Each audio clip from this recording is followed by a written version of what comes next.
Right. I got your question, ma'am. I got your question.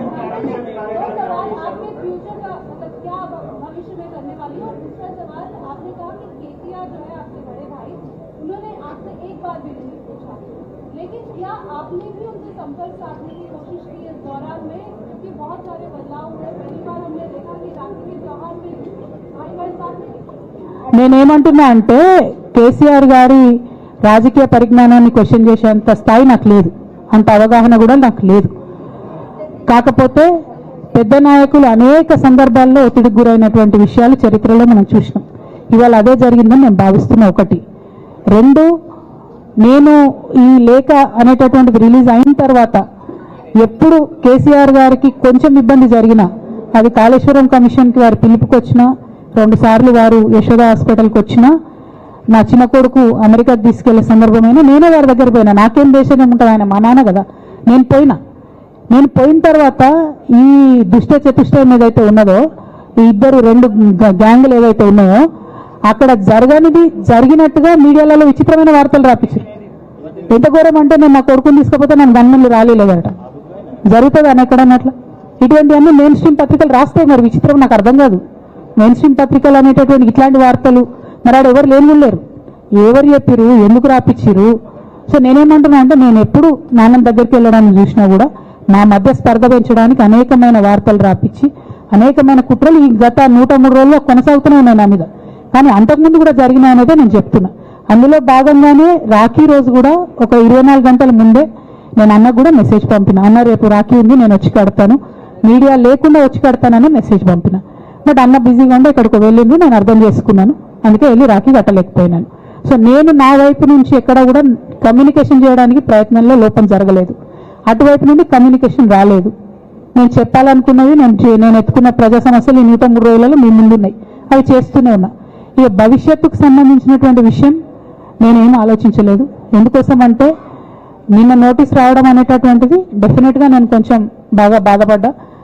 నాకెందుకు notice వస్తుంది, మరి నా లేఖ లీక్ అయింది, లీక్ చేసింది ఎవరు అంటే, చేసినటువంటి వ్యక్తుల మీద ఎందుకు విచారణ జరగలేదు అనేటటువంటిది ఖచ్చితంగా పార్టీ అంతర్గతంగా ఆలోచన చేసుకోవాలి. అంటే నన్ను ఏం మాట్లాడకుండా నన్ను డైరెక్ట్గా ఉరిదిస్తారు.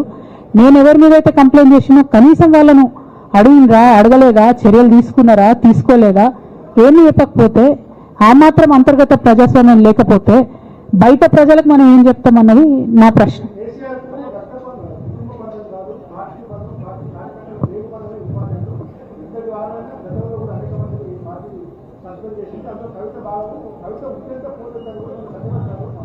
నేనేమంటున్నా బ్రదర్, వాళ్ళందరికీ ఏది చెప్తే స్క్రిప్ట్ రాసిస్తే మాట్లాడతారు, దాంట్లో ఏముంటుంది.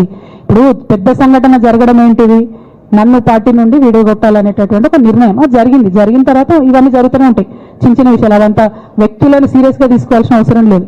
అల్టిమేట్గా నేనేమంటున్నా అంటే, నన్ను అడగకుండానే ఉరి తీశారు, కనీసం ఏమైందని కూడా అడగలేదు.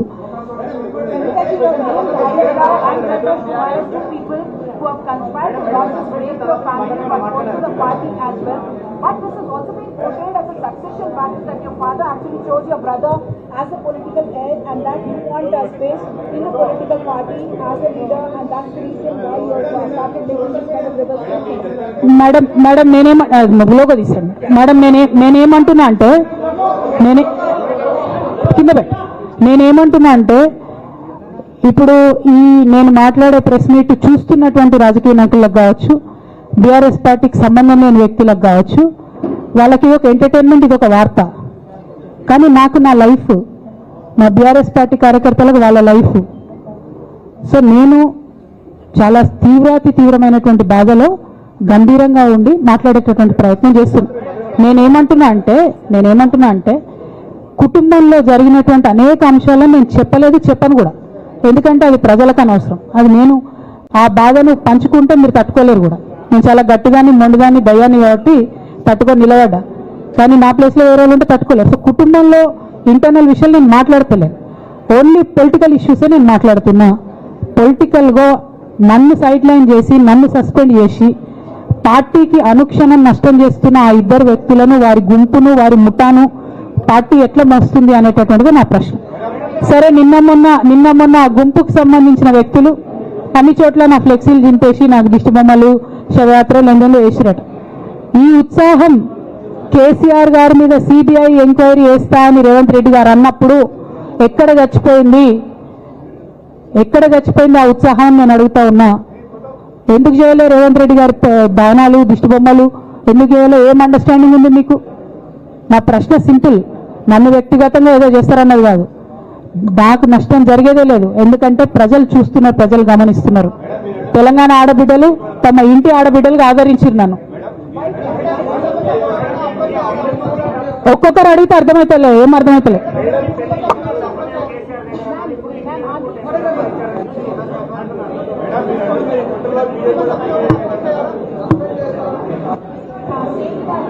Harish Rao has taken or